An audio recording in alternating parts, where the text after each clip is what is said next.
반갑습니다. 여러분들 한동안 잘 지내셨습니까?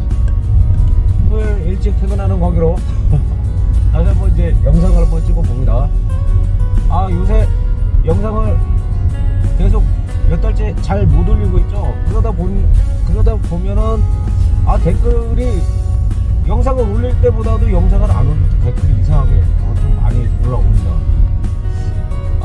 요새 보면은 저에게 이제 이러한 댓글을 달아주신 분이 계세요. 보면은 옛날에 근거 없는 빈약한 명분으로 새슬람을 까지 마세요 이런 영상에 보면은 또 이런 분이 이제 댓글을 달으셨는데, 보면은 안 팔리는 사골동차 커버 치시느라고 수고 많으십니다 이렇게 약간 비꼬시는 듯한 그러한 댓글을 올려주셨습니다. 보통 보면은 또 어떤 분은 GM은 고물차, 세보레차는 쓰레기차, 이 차를 왜 타나 이런 식으로 비꼬시는 그런 댓글을 이런 댓글을 바라보면서 읽는 순간 사람이 참 감정이 묘하게 변하는 것 같아요.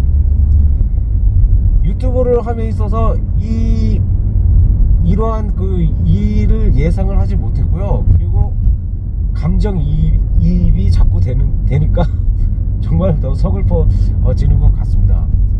근데 제가 여러분들께 분명히 말씀드리고 싶은 것은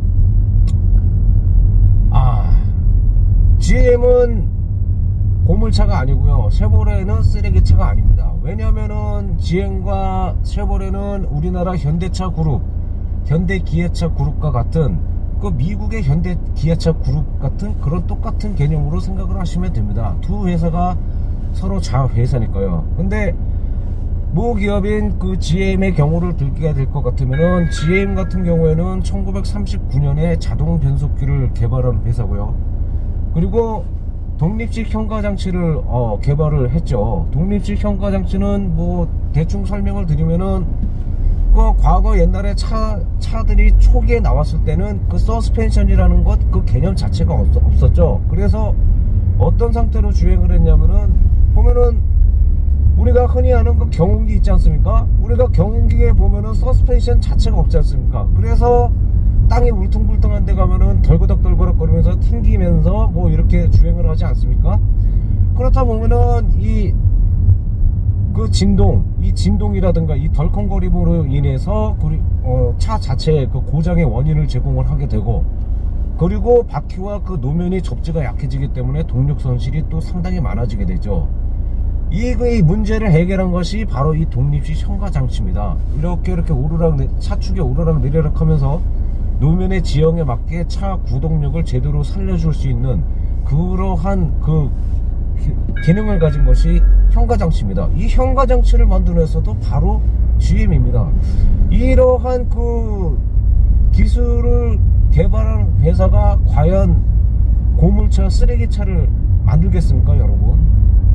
제가 여러분들께 말씀드렸지만은, 제가 쉐보레를 타는 이유 바로 이거, 안정적인 서스펜션, 그리고 바로 이거, 믿을 수 있는 강성, 이렇게 여러분들께 말씀드리고 있습니다. 근데 여러분, 일반 제조사 같은 경우에는 이러한 볼보를 제외하고는 이러한 경우를 제대로 보여주지 않죠. 말리부, 제가 이 사진을 보여드렸지만은, 이 말리부 같은 경우에는 루프 강성이 16톤의 무게를 버티지 않습니까? 그리고 여러분들 잘 미세하게 보이지만 밑에 빔을 깔아놓긴 했지만 서스펜션 자체도 거의 다을락말락하지만 완전히 서스펜션이 소위 말해서 짜부러들지가 않았죠. 이 정도면은 강한 차인 것 같습니다.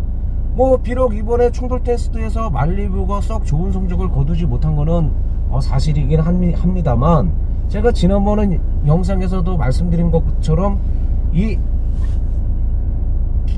기준이 강화가 됐다고 그랬죠. 이 기준이 강화가 됐다는 것은 이 캐러반의 무게가 1500km에서 1900km로 늘었고요. 그리고 충돌 가속 속도도 50km에서 60km, 10km를 늘렸습니다. 이렇게 기능이 갑자기 강화된 상태에서 대비하지 못한 그러한 상태에서 충돌 테스트를 받다 보니 말리부가 좀 좋은 성적을 거두지 못했던 것은 사실이지만, 제가 이전에 말씀드렸지만은 사고가 꼭 미국 고속도로 안전보험협회에서 정해준 그 규칙대로 사고가 나는 건 아니지 않습니까? 그래서 보통 보면은 이런 세공타공 영상이라든가, 그리고 16톤의 컨테이너가 짓누르는 이런 거를 보여주면서 쉐보레의 강성을 보여주지 않습니까, 여러분? 여러분들 보시면 제가 이 차를 타는 이유는 서스펜션의 안정성, 그리고 이 서스펜션을 보좌하는 일체화된 강성, 이것이 바로 제가 쉐보레를 타는 이유고, 그리고 가장 중요한 이유는 여러분들이 보령 미션 하는 그 무시받는 그 보령 미션, 시간이 거듭할수록 이제 안정화를 되찾고 그리고 업그레이드 되어 가고 있지만 아직까지도 소비자에게 만족을 시켜주지 못하는 그 보령 미션, 그 보령 미션은요 20여 년 동안 급발진 사례가 없습니다. 그리고 급발진 의심 사례조차도 없습니다. 뭐 자동차에서처럼 급발진 의심 사례 그리고 급발진 사고 발생하지 않습니다. 뭐 이 정도면은 이 차를 탈만한 거 아닌가라는 그런 생각이 듭니다.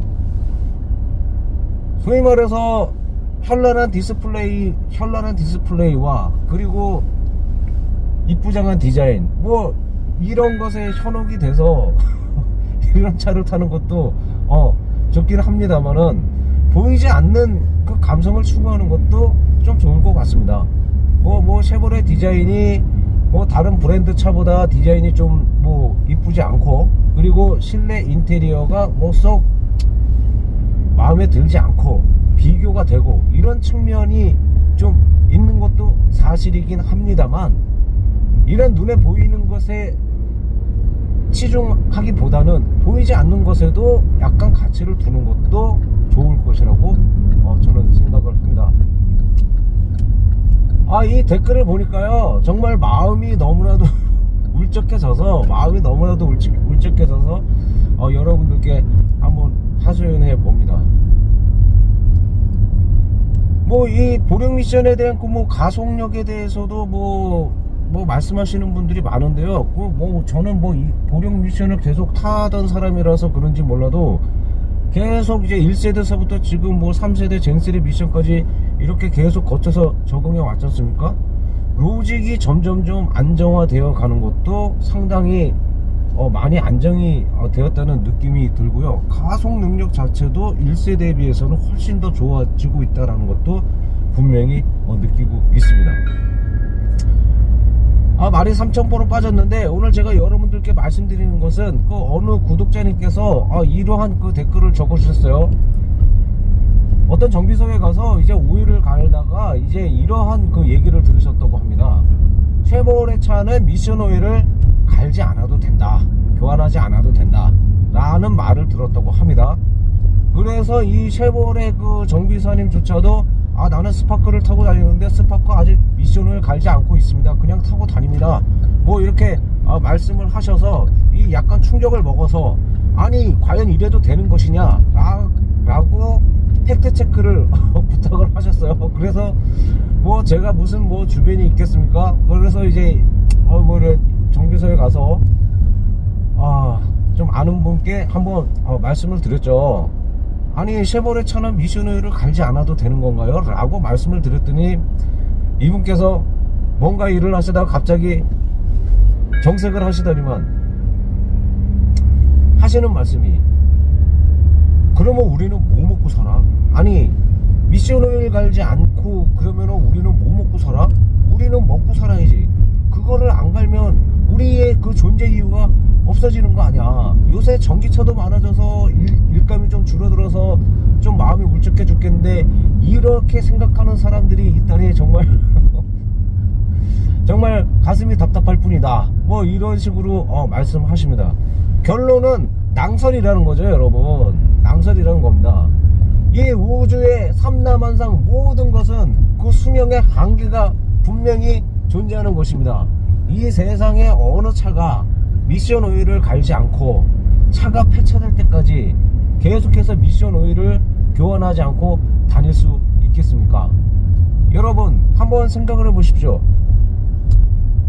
이 미션 오일은요 보통 보면은 가장 안정적인 그 윤활 성능을 발휘하는 때가요, 미션 오일 온도가 80에서 90도가 제일 안정적인 그런 기능을 발휘할 수 있다라는 겁니다.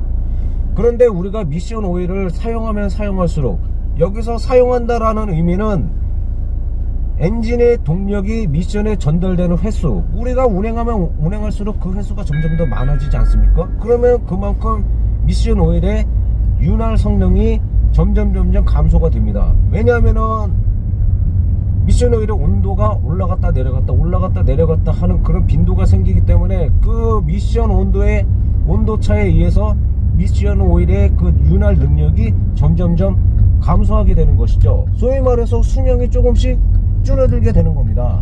근데 이러한 사용 횟수가, 미션의 사용 횟수가 점점 많아지면 많아질수록 이 미션 오일이 올라가는 온도가 높아진다는 것이죠.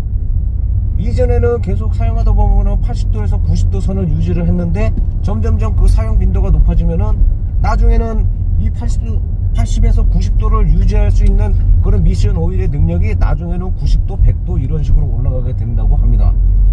근데 여러분들 가장 중요한 것은, 미션 오일이 온도가 110도가 넘어가게 되면은요, 미션 오일의 윤활 능력은 거의 상실된다라고 생각을 하면 된다고 합니다. 왜냐하면은 미션 오일이 110도가 되면은요, 거의 그 점도가 물 수준으로 되는 것이죠. 그러면은 윤활 능력이 사라진다고 하는 것입니다. 그렇게 미션 오일이 상승하는 속도가 빨라지면 빨라질수록 미션 오일의 수명은 점점 줄어들게 되는 것이죠. 우리가 보통 보면은 이 이코녹스는 미션 오일 교환 주기를 75,000으로 명시를 했습니다. 75,000에 미션 오일을 갈라고 명시를 했는데, 그 세월의 정비사님 말씀처럼 갈지 않아도 되면, 이 차를 만든 엔지니어들이 만든 이 매뉴얼에 왜 미션 오일 교환 주기를 75,000으로 명시해 줬겠습니까? 미션 오일을 갈아야 된다는 얘기죠. 75,000에. 근데 우리가 가만히 생각해 봐야 될 문제가 있어요. 우리가 지금 이렇게 살면서 살면서 여러 가지 정보를 많이 얻지 않습니까? 그런데 우리가 그 얻은 정보를 절대적인 개념으로 받아들인다는 것이죠, 여러분. 제가 한번 경험을 말씀드려 볼게요. 제가 옛날에 엔진 오일을 교환하러 갔습니다. 엔진 오일을 교환하러 갔는데, 이분께서 엔진 오일을 교환을 안 해주시는 거예요. 더 타고 와라, 막 이런 식으로 말씀을 하십니다. 아니 왜 그러시냐 라고 얘기했더니, 이 차 엔진 오일은 10,000km 주행해서 갈아도 충분하다 라고 이렇게 말씀을 하시는 거예요. 근데 제가 분명히 말씀드리는 것은, 그때 당시에 이코녹스에는 그 엔진 오일 게이지가 20% 이하로 됐습니다. 17% 정도가 됐어요. 근데 저는 여태까지 쉐보레 차를 타면서 이 20% 정도, 엔진 오일 수명 20% 정도에서 이 엔진 오일을 교환을 했는데, 이분이 이 감성이 맞지가 않는 거예요. 그 20% 엔진 오일 20% 수명이 되니까 제 주행거리가 한 7,700km 정도가 됐습니다. 근데 20여 년, 거의 20몇 년 동안 운전을 한 제 입장으로서는 이제 엔진 오일을 갈아야 되겠다는 그 이유가, 엔진 소리의 그 변화가 느껴졌기 때문에 제가 엔진 오일을 교환하러 간 것인데, 무조건 이 엔진 오일은 주행거리 10,000km를 채우고 갈아야 된다라는 그런 그 고정관념을 계속 내비치고 계시는 거죠. 그래서 저는 이제 다른 데 가서 결국 쉐보레 정비센터에 가서 결국 엔진 오일을 교환을 했습니다. 근데 여러분, 어떤 분은 또 그래요. 미션 오일, 네이버에서 보니까 미션 오일 81,000에서 갈아도 된다고 그러던데요, 뭐 이런 식으로 말씀하시는 분들도 계세요. 근데 우리가 절대적인 개념을 가지면 안 된다 이거죠. 왜냐하면은 우리들의 그 주행 여건이 다 똑같지가 않다라는 그런 얘기죠. 여러분들 그렇지 않습니까? 어떤 사람은 하루에 3끼 먹을 수도 있고, 어떤 사람은 하루에 2끼 먹을 수도 있고, 뭐 그런 식으로 살 수 있는 거 아닙니까? 우리가 생각을 해보면, 저 같은 경우에는 시내 주행이 많습니다. 고속도로 주행보다는 시내 주행이 많습니다. 그러니까는 소위 말해서 가혹 조건이죠, 가혹 조건. 그러니까는 극악 조건에서 드라이빙을 하게 되니까 엔진 오일도 그만큼 수명이 단축 속도가 점점점 빨라지게 되는 것입니다. 이코녹스 75,000에 미션을 교환하세요 이렇게 라고 적혀 있지만, 이것은 보면은 일반 주행 조건을 맞춰서 교환하라고 명시를 한 거죠. 일반 주행 조건은 여러분들 뭐냐면 정석주행입니다. 정석주행. 여러분 정석주행 75,000km에서 교환하라 이 얘기죠. 근데 우리나라 여건상 정석주행할 수 있는 그 여건을 가진 사람은 거의 없을 거예요. 맨날 고속도로 타시는 분들은 거의 없을 거예요. 시내주행도 하시고 고속도로도 가끔 타시고, 아무래도 제 생각에는 제 패턴만큼 아무래도 시내주행을 많이 하시는 분들이 있을 겁니다. 그러면 시내주행 가다서다를 그렇게 반복을 하게 되다 보면은 결론은 미션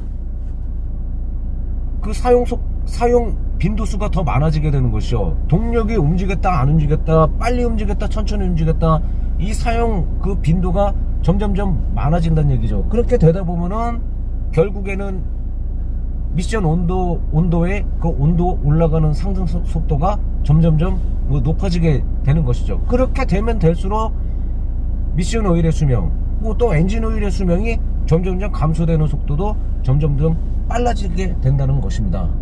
가장 중요한 것은 꼭 박병익 명장님이 이전에 말씀하셨지만, 우리들이 보통 운행 조건이 다 천차만별이 틀리니까 보통 보면은 우리들이 생각할 때 시내 주행이 많고 고속도로 주행이 적다 그러면 제조사의 말을 70%만 믿어라 라는 그런 그 영상을 본 적도 있습니다. 제 개인적인 그 생각에서는 그 의미가 훨씬 더 맞는 것 같습니다. 근데 우리가 이런 낭설에 빠지는 이유를 한번 생각을 봤어요.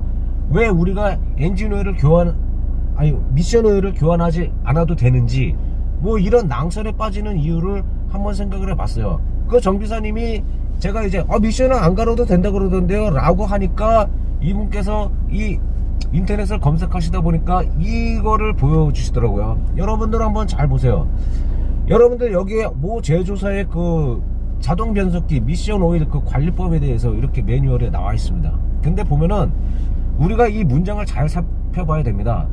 보통 자동 변속기 오일은 점검하지 않아도 되나, 이런 식의 문구죠.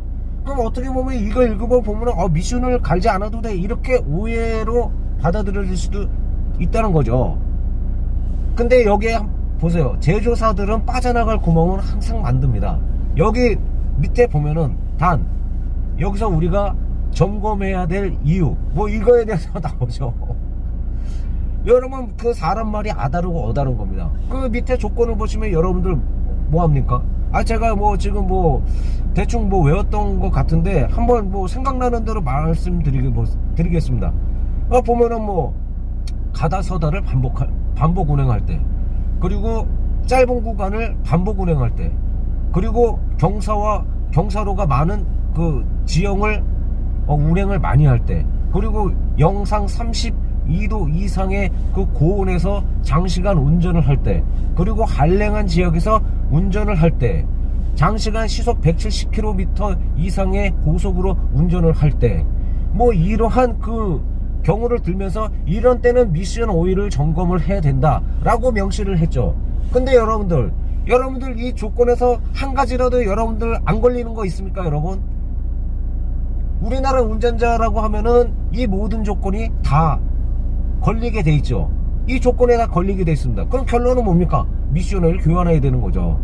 미션 오일 교환해야 된다는 이유를 이렇게 돌려서 이렇게 안내를 해 주니까 우리가 미션 오일 안 가려도 된다라는 그런 오해를 살 수도 있다라는 겁니다.